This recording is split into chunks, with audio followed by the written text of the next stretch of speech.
Keeping your business healthy in today's marketplace can be a challenging and overwhelming task. From the threat of litigation inside and outside your organization and the inefficiencies that can rob your bottom line as a result of unproven marketing programs, the deck can be stacked against you. To get ahead of these challenges and stay ahead of your competition, the Bottled Business Sense Show provides practical business solutions that uniquely emphasize key legal principles, management techniques, and marketing strategies to protect and ensure the longevity of your business. You'll learn how to implement marketing and protection principles equal to those used by today's most successful corporations. Join your hosts Bill Bernard, Rick Moscoso, and Steve Smith for some high-energy discussion that will inspire you to take control of your business so it can prosper in today's consistently challenging business environment. Well, good morning, everyone. Today is Tuesday here on the Bottled Business Sense Show, 10 a.m. As usual, and we're here for another episode with my two co-hosts today. I am Rick Moscoso, one of the three amigos that'll be sharing info with you today. But before we get into today's topic, I did want to bring on and introduce my two other co-hosts. First, to my left there is Mr. Bill Bernard. How are you doing today, Bill? I'm doing fine. Thank you, Rick. Excuse the coughing. It's a repercussion of a bit of a problem I've had over the last couple of weeks, but it's clearing up, and I appreciate everyone's patience. Good to be here today. Great, awesome. And for today's topic and featured speaker today, we have right there in the center of the screen, Mr. Steve Smith with Growth Source Coaching. How are you doing today, Steve? I'm doing great, Rick. Thanks for moderating today's show. I'm really looking forward to it. Awesome. Well, I'm looking forward here to what you have to share with our viewers. The Bottled Business Sense Show is we provide this free information to all of our viewers out there to make sure that your businesses are protected, as well as informing you with proper marketing techniques, proper marketing practices and strategies, whether it's regular marketing of your business or video marketing. We're here to provide all that value to you for free.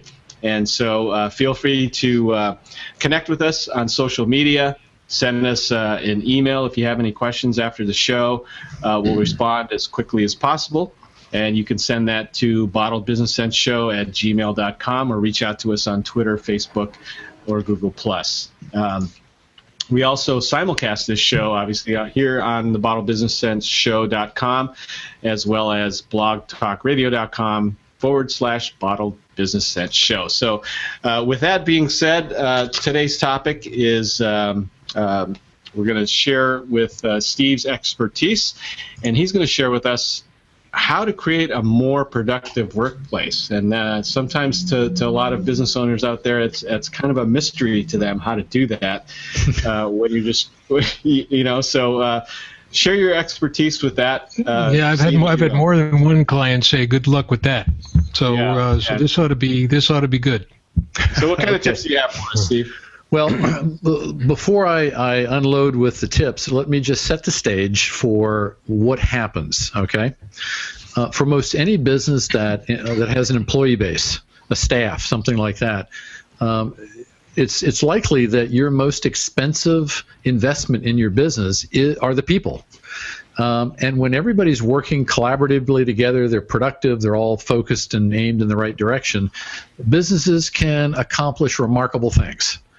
But when they're not, businesses can be dysfunctional, and it hurts their ability to hold on to clients, and eventually it basically just works its way into the bottom line. And so depending on the state that you're operating in, we're all in California here, that adds another measure of complexity just because of how you have to handle the hiring, the termination, and all the things in between relative to employees that you might have. So having employees is a little bit of a dicey situation. Now, most businesses couldn't operate without them. You get to a certain size and a certain level of complexity, and you can't do it all yourself. And for the businesses that attempt to do that, they're the ones that always stay perpetually small. So for the ones that get beyond the owner's capability and they start, branching out and they get a number of people in various departments, now the problem becomes, how do you get everybody to work productively, optimally, feel good about it, they stay loyal to the company, so the company can actually enjoy some success and some profit. So that's the reason why I wanted to talk about this, because I too have clients that struggle with this, and as a result, they turn over people. And the whole workforce, probably for the last maybe 20 years now, has gotten to the point where, you guys, we're all kind of the same age, the same generation. When I was coming up in my formative employee years, people might have gone to work for 2, maybe 3 companies in their lifetime. Okay, in my father's era, before me, it was fashionable to work for one company your entire life, and you retire, you get the gold watch, you get the little ceremonial lunch, and then you're done, you're gone. Guess what it is for people today that enter the workforce as of the early 90s? Give it to us, Steve. That person's career life, which for most people spans anywhere from 30 to 40 years. People that get into the workforce from the early 90s on, the average number of companies that they will work for during that career life is somewhere between 8 and 10. Wow. Now, that's just become the norm today. In my day, you would have been considered so dysfunctional in whatever you did for a living that nobody would ever hire you. But today, that's become the norm. And think of the other added burden that an employer or a businessman, an entrepreneur has on his plate. They have to make their business prosper, all within the confines of California law. So this is no easy tightrope to walk. You've got to be able to know how to keep these employees, invoke common sense, and many of the principles you're going to speak to today, Steve, all without violating the obligations you have under California law. Absolutely right. So before you share how to really help create a more productive workplace, what do you think that is? Why do people jump ship so often these days as compared to when we were working? That's the crux of this whole conversation. The things that I'm going to talk about will basically shed light on why people decide to leave jobs. You've probably heard this old saying, which is largely true in a lot of areas. People don't quit companies, they quit their boss. Mm-hmm. And so management styles and management interaction definitely play a role in this, and some of the things I'm going to talk about kind of go directly to that. But the other issue is basically, when employees are looking for work and they're get into an interview, for them it's a contest. Okay, can I get through this interview and get to the end and be offered a job? It's a contest to see who's going to win. For the employer, it's more of a verification as to, am I finding the right person? Because if I don't find a good match between what this employee wants, what motivates them, what they like in a workplace environment, and the workplace environment I've created, they're not going to stay long. So the cultural fit of the employee and the organization is one of the biggest reasons why they don't stay. So there's a number of factors that have all kind of bubbled up over the last 20 years that now have permeated lots of different organizations. Now, I'm not going to discount the fact that, especially in the early 90s, and it happened again around the 2000s, you get a lot of companies that are bought and sold and acquired and right-sized and downsized and all this stuff, and a lot of people get tossed out of work. So the whole idea of why, as an employee, should I be loyal to an organization that may just call me in one day and tell me I'm no longer needed, that kind of perpetuates it. But for all the other companies who are relatively stable, they're not out of the woods. There's still things that they could be doing to help encourage and maintain a loyalty bond that keeps their people from looking over the back fence, looking to see what's better out there. Yeah. So share with us then, what is it that employees, what are they looking for most in the workplace that they're in right now? Okay. In a variety of studies that I have gone through and other information that I've dug up in researching all this, because it's a constant topic of conversation. There's a variety of things that all tend to kind of populate themselves around like the top 5. So when I give you this list, it's not necessarily going to be in anyone's perfect, 1 through 5, but it is all things that seem to bubble up at the top. Now, interestingly enough, what I'm not going to be talking about is paying people more money, because income is the reason why we're all out there working, but it's not enough of a motivator. It doesn't fall in anybody's top 5. Okay, here's one of the big ones. Employees need to feel like they have purpose. They need to feel like the job that they have, the duties that they go to work and are paid to do, are somehow directly connected to the prosperity and the growth of the company. So if you're bringing people in and you're assigning them work or putting them in areas where it just doesn't seem like it's that valuable, it doesn't seem like there's any real reason for what they do, that's a huge demotivator. And, you ask business people and they say, well, why would I ever do that? I mean, am I going to spend all this money hiring them and setting them up on a 401k or my health plan or things and then giving meaningless work? Well, guess what? It happens a lot more than you think. And the big thing is, does the employee feel it's meaningful? Do they understand exactly how it's tethered to the ultimate success of the company? Many businesses don't ever have those conversations. So they get their job description and they get their duties and their place to sit or the people they're working with, and they're off and running. And they might work for long periods of time without ever realizing that what they do has some significant reason for being. So what you're saying, Steve, is they want some sort of job security, because if they believe their job isn't important, they'll feel like they're not going to necessarily be there very long. If their boss decides one day, hey, that's enough of this, we're going in a different direction, or we don't need your services. Well, no, security is important, and that definitely is on the list. But it's different than purpose. Purpose is, what do people feel that they're actually doing that creates value? And if they're working in a job role that they don't perceive to be having any value, because of how they relate to people around them, how they relate to their supervisor, their manager, or how they just basically see what they do in relation to what the company's trying to accomplish, then that's very demotivating, because it's like, well, why am I here? Well, then how do you develop a coexistence between what the company believes the employee is doing? For example, you just said, well, the company thinks that what they're doing is adding to the value of the company and helping the company grow. What if the company feels, yes, this is the best for the company, that's why we hired you, and we believe you do add value, despite what the employee might think? How do you make those two things coexist? Okay, there's actually 2 pieces, and the second part of this I'm going to talk to you actually bleeds into point number 2. So the first one is, just have a conversation with the employee and explain to them in enough detail about what they're doing and how that affects the ability for the company to prosper in other areas. If they feel a sense of connectedness between other departments, other individuals, the long-term goal, then that goes a long way to letting them know that there's a reason for this job. This is not just something we created because we needed a fifth wheel. So good communication.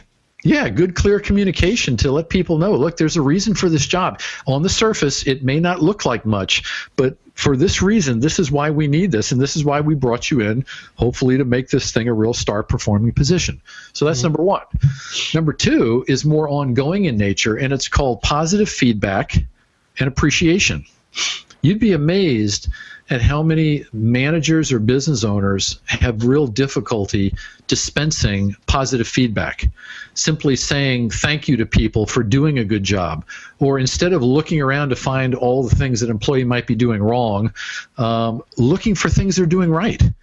One of the old management gurus way back in the 70s, a guy named Tom Peters, used to talk about this concept of management by walking around. And basically the concept was, instead of sitting behind your desk and reading reports and looking at all this data, just get out of your office and go see people in their own work environment and just observe. Ask them questions, understand what they're doing, get their feedback, their opinion on how things could be done better. Bring them into the management loop of making decisions about how to improve the business operation. And when you do that, you thank them for their opinion. You give them some words of gratitude. We're really glad we have you here. This has been working really well since you got into this role. You don't have to do it every single day or every single minute, but well positioned on some type of a reasonable basis, it's more powerful than currency. Because people just want to know that they're valued in what they're doing and that there's some appreciation for people above them because what they're doing is meaningful to the company. This brings up a very interesting point because, in the law in California in particular has developed to such an extent that it has become, in many business owners' eyes, the employee's world. I mean, they can basically use any little tool they want to try to institute litigation against their employer based on some cooked up scam or scheme at times that this show is incapable of getting into at this point because it would take up too much time. But what you're saying, it calls into perspective the fact that you have to be yourself. And if you're going to be a good employer, good communication is key with that employee. Yes. Recognizing that even when you give them compliments or accolades, they may try to use that against you at some later date. I think the key is to have good communication and also document everything you say to that employee and why and what circumstances are being utilized and in what circumstances and in context you're giving that compliment to. I think you're obligated as an employer to help protect yourself in that way, but not turn away and not give an employee a compliment when you feel it's appropriate. Absolutely, and that's a real good point you bring up because I know a lot of business owners are deathly afraid of going in this direction because they fear it will be they're giving the employee fodder to set them up later. So here's the dividing line that I found most all the times puts you in a safe zone. Okay, when you're complimenting or giving positive feedback to an employee, it's based on your observation and your opinion in the moment. You were the one that taught me years ago that whenever you're voicing opinion, you always start with "in my opinion." So so that's the qualifier. It's not based on any law of the land. This is based on what I see and what I think, and this is my opinion. So giving positive feedback is based on observation and opinion. Okay. When you take people through a performance review and you discuss how well they're doing on the job, that's metric driven. You should never get into an employee-based performance review and be lodging opinions as justification for why you either think they're doing well or not. The goals and their workplace requirements have to be stated clearly and they have to be measurable so that it's objective. So anybody could look at the same data inside or outside the company and come to the same conclusion. That's exactly right. There's nothing more important than that. You have to be able to establish something that somebody, and dare I say it, if it got to the worst case scenario, where a jury could look at these things and say, yeah, there's a basis for these statements, or there's a basis for this criticism, or there's a basis for what's being said or done to this employee at that particular time, whatever action might be taken. And there's objective evidence to back it up. You're right. It has to be that, or else you cook your own goose. Okay, so Rick, here's number 3 in the lineup. Employees want goals, and they want the responsibility to be able to carry them out. So if you give people goals and they're not clear and they don't, they're not meaningfully laid out in terms of this is the reason why you have this job, and they don't really have the responsibility or the authority to be able to carry them out, you're putting them in a situation where they can't succeed. And a lot of people get stuck in jobs like this and they get frustrated. And of course, when you start getting frustrated, that's when emotion starts taking over and you start doing things around the office that don't help the whole environment. It creates conflict. It creates bad feelings. It creates people gossiping and doing other malicious type things. So when you put people in situations where what you're expecting them to do and what you're giving them to be able to get it done are in conflict or don't match up, you're putting them in a situation to fail. and nobody wants to get into a job and feel like the reason they were hired is so they could fail. Mm-hmm. Right. Yeah. So how do you recommend then an employer, what kind of steps can they take to avoid letting it get that far? Well, to keep it from getting that far, things like Bill mentioned earlier, things have to be written down. So when you first hire an employee, usually for the first 30 days, they're in kind of orientation mode. They're learning their job and where they sit or where they have to operate and who's working with them and the company guidelines and rules and unwritten rules. They're just trying to get oriented to their atmosphere. The next 60 days after that, which encompasses that 90-day kind of almost temporary status, is just getting used to the flow of work and getting used to what they're responsible for doing and how far they can go and what decisions they can make on their own. Usually after 3 months, employees are usually well seated enough that they can move off and get things done, and they don't have to be watched and talked to on a weekly basis. So what I advocate is that the owner have everything laid out, have their actual job description, clearly laid out, more so than what you put in the newspaper to find them, and let them know that here's their area of responsibility. Here's what we expect them to accomplish. Here are the specific duties that lead up to that, and the other people you may have to work with, so that they're real clear on their position within the team, and then invite them to check in with you on a regular basis, or you do the same thing, and not like a performance review sit down, but just say, hey, how are things going? Are you running any problems that I can help you with? Are things clear? Have conversations with people and get them to develop a level of trust, because the other thing employees want is they want trust. And if an employer delegates things with authority to them, hey, I need you to go take care of this, do whatever you got to do, you know how we operate, just handle this for me. What you're basically saying to that employee is, I trust you enough to act on my behalf. And we'll have little check-in meetings so I can just find out where you are and what you're running into. But I'm basically delegating this to you because I know you can handle it. That says huge things about how the employer feels about the employee. But if you don't have things really clearly laid out, so your expectations and what they need to do, their expectations of what you want, if those things aren't in alignment, that's where the conflict comes in. That's where people mistaken things, miscommunications happen. Stuff happens that the employer thinks, well, why did they do that? And the other one says, well, that's what I thought you wanted. The minute I hear stuff like that, the first thing I think is, okay, let's talk about the conversation you guys had, because right from the get-go, something was not clear. And that's why I think in the beginning of the job, you have several things working in tandem. You have a job description, you have a employee handbook that lays out all of the principles and basics upon which the company operates, what the obligation of the company is to you, what your obligation is to the company. And then once you've got that established as your foundation, you do what Steve's saying, and you have you got to have this, you got to know Communications 101 if you're going to be a business owner and hire employees, because otherwise you're not being fair to that employee. You can't very well be objective in your yearly evaluation if you haven't been involved in communication with your employee on a regular basis. You're really not going to get their input or their impact of what they're doing if you don't have that communication. So I agree. Mm-hmm. The other thing that has less to do with the individual employee but impacts their mindset greatly in terms of how they feel about the company that they're working for is the general environment, the work environment. Is it dysfunctional? Is it hostile in any way? Is it loaded with emotion and drama?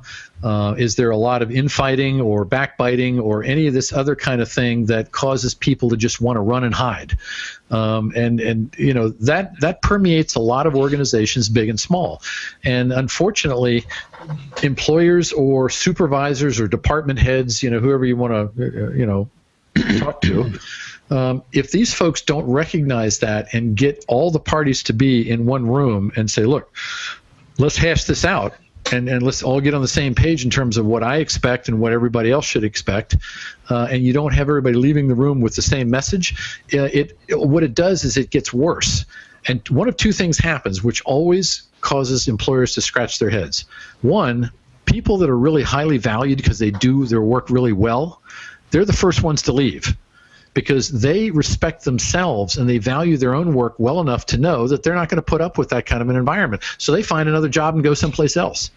Mm-hmm. The people who are maybe borderline or kind of, they find a way to, kind of miss the bullet all the time, that maybe they're not the best workers, They're the ones that figure out how to hang in there because that's what they do all the time. They figure out how to hunker down and wait for the storm to pass.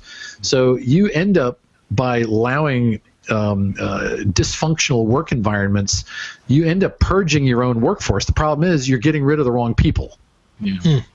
Well, I totally follow you. I mean, if you look at some of these internet companies that have, sprouted over the years, I can think of a number of them. And me being a creative, I would feel more accomplished if I had the freedom or the autonomy to do what I need to do and the freedom to do what I need to do, as long as I know what the end result needs to be. I just feel I would feel more productive and have more of a sense of contribution because I don't have the shadow over my shoulder a lot of the time. So I think that adds to the environment of the workplace, along with having the flexibility in the time that I need to spend to do each particular project. Does that resonate, or does it make sense to? Absolutely, Rick. In fact, that's what years ago I termed that. It's called mommy management, and it's basically you're telling them every step of the way what they may know already or what you think they need to do. So you've got them on a leash that's so short that they don't feel like they have the flexibility or the empowerment to do what you've hired them to do. Now, when you have managers that operate like that, what I find is that in addition to maybe just not knowing management best practices, one of the things they typically miss is they either don't know how or they're uncomfortable having a conversation with the employee where they ask good questions.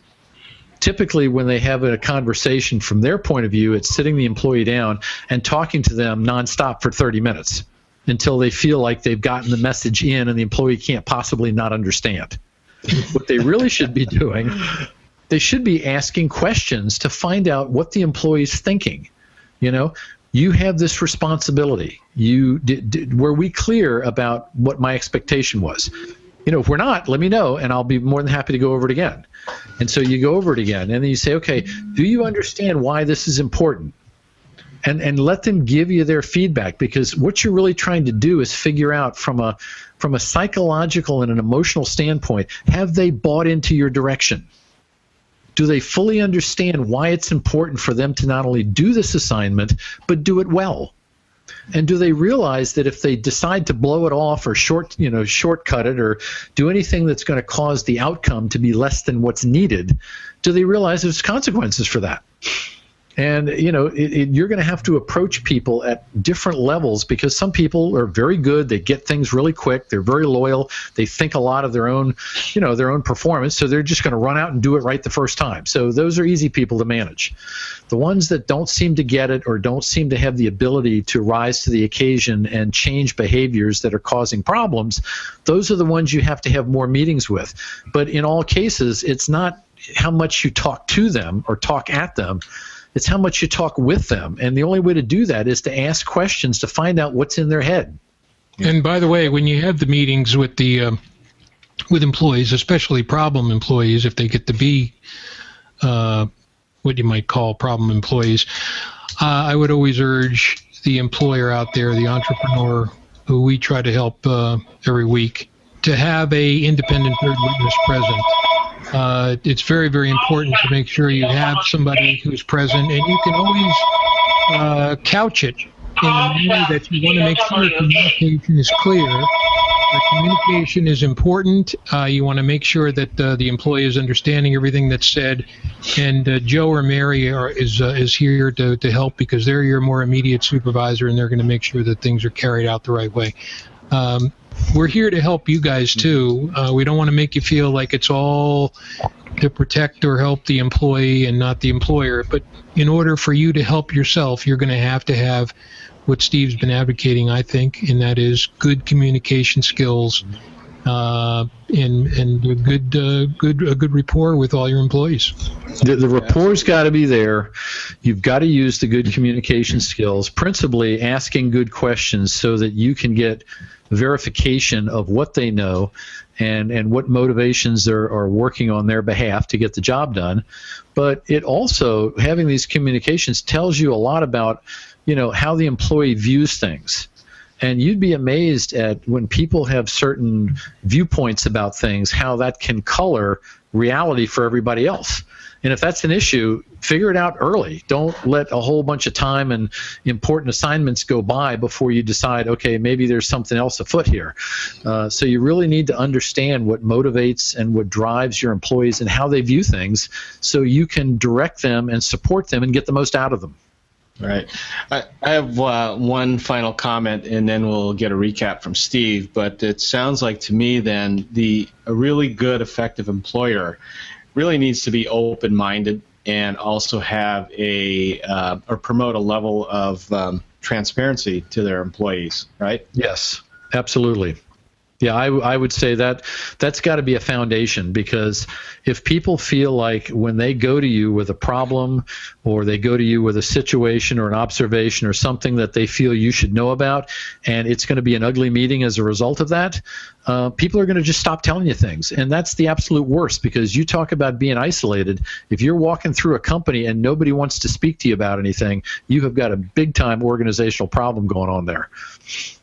Yeah, absolutely. And remember too, folks, that you're going to always run into, depending on how big you get, you may run into these problem employees who, no matter what you try to do, are still going to give you a problem. Well, that's the time to make sure you have legal counsel and make sure you understand that you should have had counsel from the beginning to make sure you're instituting all the proper procedures that you need to protect yourself. And I don't think Steve for a minute is advocating that we not do that. He's simply saying, all things being equal, if you've got employees who are willing to listen, it's certainly your obligation as employer to carry out your obligation to communicate with them effectively. Absolutely, and it seems like from time to time we seem to put a more burden on the employer to initiate or to do in order to get from the employee. The employees have plenty of responsibilities. They need to be dependable. They need to be showing up for work on time. They need to be doing what they've been hired to do. They need to show resourcefulness and productivity and loyalty to helping the company prosper. That doesn't remove any of that from their plate. What I tend to observe are a lot of things employers do that work against them, and many times they just don't realize it. Yeah. Very good. Well, this has been great information, and I hope our listeners out there, whether you're an employer or an employee, have found value in what Steve had to share with us today. And if you have any questions or want to dig into this deeper, either from a marketing standpoint or from a legal standpoint, you can always reach out to the team here. But specifically for the topic of today, Steve, how do they get a hold of you? Probably the best place to start would be to go to my website. My phone numbers, my email is all there under the contact us page. But you can derive a lot of information just from the articles and the other videos that I've put together for any number of topics just like this. If you have a very particular issue that you need some immediate help on, you can call my office directly at 949-951-9163. These phone calls are really designed to help you get through that situation and find a solution for yourself. Unless it's some big affair that would take several phone calls, I don't charge for these things because usually it doesn't take more than about 10 or 15 minutes to help people orient themselves and get in the kind of the right direction they need to go. So, by all means, call or email me, and I'll be glad to help you in the short term if it's going to get you over a situation that's been causing you problems. Well, that's great. Awesome topic today, Steve. Thank you very much for sharing. Again, I hope the viewers out there have found a lot of value in this. I certainly have. I'm sure Bill has as well. Absolutely. We encourage you to replay this episode if you didn't get a chance to hear or see all of it. a lot of great information in here. And so on behalf of my two co-hosts, I'm Rick Moscoso. Again, looking forward to seeing everyone next week at 10 a.m. next Tuesday here on the Bottled Business Sense Show. So with that, we're going to sign off, and we'll see you again next week. Have a prosperous week, everybody. Yeah, take care, guys. We'll see you next week.